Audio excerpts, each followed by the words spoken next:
5 hadis sahih, 5 kumpulan yang bila buat amalan ni Allah haramkan tubuh mereka daripada neraka. Allah haramkan tubuh dia daripada neraka sekiranya dia mati dan pada hari itu dia melakukan amalan tersebut. Senang ke nak buat satu-satu amalan? Semua orang tahu bahawa membaca Al-Quran itu bagus. Quran boleh menjadi syafaat kepada orang yang baca tadi. Tapi semua baca Quran ke? Tidak. Di sini kena mohon dengan Allah Subhanahu Wa Taala. Di sini kena mohon supaya Allah Subhanahu Wa Taala menjadikan setiap ilmu yang kita dapat itu ilmu yang bermanfaat. Tuan-tuan tengok, ada 5 kumpulan, 5 amalan. Sesiapa yang melakukan amalan itu, salah satu, kemudian dia mati pada hari itu, Allah haramkan tubuhnya daripada neraka. Kalau neraka sentuh pun tidak membakar. Satu, tuan tengok amalannya, satu. Tuan pilihlah yang paling baik buat semua. Minta dengan Allah. Nombor 1, sesiapa yang melaksanakan solat 5 waktu dengan wuduk yang elok dan jaga waktu, dengan rokok dan sujud yang sempurna. Tuan-tuan, Nabi tak sebut tahajud 80 rakaat. Nabi tak sebut duha 12 rakaat. Nabi kata siapa yang mampu menjaga sembahyang 5 waktu, yang ikut waktunya. Syarat dia, kalau Zuhur 1,5, 1,5. Asar 4:40 dia, bukan 6:40. Ni kuliah maghrib datang 6:40. Simple je tuan-tuan. Sesiapa man hafadha, hadis kelima hadis ni hadis sahih. Solat 5 waktu dengan mengambil wuduk yang betul, yang baik, dan juga semayang pada awal waktu, hurrima 'alan nar. Ada panjang je hadis tu, saya baca last sekali. Allah haramkan dia daripada neraka. Kalau hari itu subuhnya elok, subuhnya awal waktu, zuhurnya awal waktu, asarnya awal waktu, maghribnya awal waktu, isyaknya awal waktu, tuan-tuan, semua dia jaga elok. Hurrima 'alan nar, diharamkan daripada neraka. Nombor 2, hadis yang kedua, yang ni lagi orang tak buat. Man hafadha ala 4 raka'atin, sesiapa yang boleh beristiqamah, kata Rasulullah, solat sunat 4 rakaat sebelum zuhur dan solat sunat 4 rakaat selepas zuhur. Solat sunat yang kita buat berapa? 2.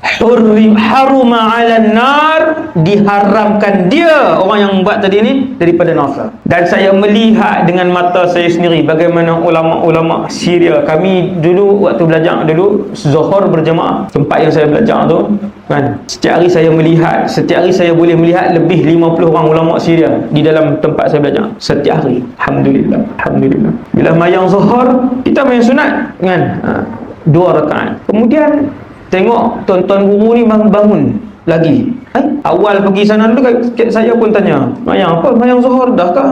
Bukan kena jemaah. Itu bukan solat zuhur, itu solat sunat. Oh, ada solat sunat sebelum zuhur 4 rakaat. Mazhab Syafi'i ada. Mazhab Syafi'i, solat sunat sebelum zuhur 4 rakaat. Habis semayang zuhur, semayang sunat, kita semayang 2 rakaat. Tengok tuan-tuan guru bangun, semua tambah. Saya kata ni solat sunat apa pula ni? Ini solat sunat selepas zuhur pun 4 rakaat. Kan?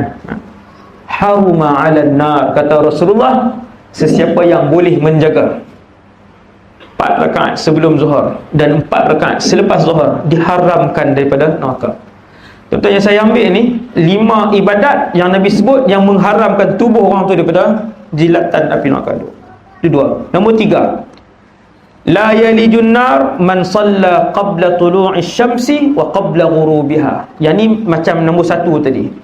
Nabi kata sesiapa yang boleh menjaga dengan baik solat sebelum terbit fajar dan solat sebelum terbenam matahari, iaitu kata para ulama subuh dan asar, jaga 2 solat ni. Satu lagi, habis ceramah semayang sehari 2 saja. Depa quote, depa ambil, tengok ni ustaz sebut apa. Nabi sebut 2 semayang tu yang paling orang tak boleh jaga. Kita nak sampaikan kepada Rasulullah, ya Rasulullah, bukan 2 ni, 5 orang tak jaga hari ni, ya Rasulullah. Lebih-lebih lagi 2 ni. Subuh sebab apa? Bangun lewat. Asar sebab balik kerja, letih, tinggal. Nampak? Sebab tu disebutkan oleh Rasulullah. Nombor 3, itu amalan ketiga. Nombor 4, ni saya pilih khas tuan-tuan, hadis-hadis yang mengharamkan tubuh umat Nabi Muhammad daripada neraka. Yang keempat, man shalla fil yaumi, sesiapa yang boleh solat sunat fil yaumi, setiap hari, 12 raka'atan, 12 rakaat, harramallahu lahmahu 'alan nar, Allah mengharamkan dagingnya daripada neraka. 12 rakaat solat sunat, termasuk yang selepas maghrib, solat ba'diyah qabliyah tu, termasuk duha, witir. Tuan kalau buat semua tu dia jadi 30-40 rakaat, banyak sangat kan. Saya tak sebutlah yang tu, yang 40 tu kan. Nabi sebut 12 saja solat sunat. Siapa yang boleh solat sunat setiap hari kehidupan dia, sunat dijaga. Yang terakhir untuk malam ni, apabila sampai masa Allah menurunkan rahmat kepada sebahagian penduduk neraka yang masih mempunyai kalimah la ilaha illallah, yang berbaki iman la ilaha illallah dalam hati dia, lalu Allah mengarahkan para malaikat untuk pergi mencari di dalam neraka yang sangat luas itu mereka yang berbaki sebesar zarrah iman, lalu malaikat pun pergi mencari.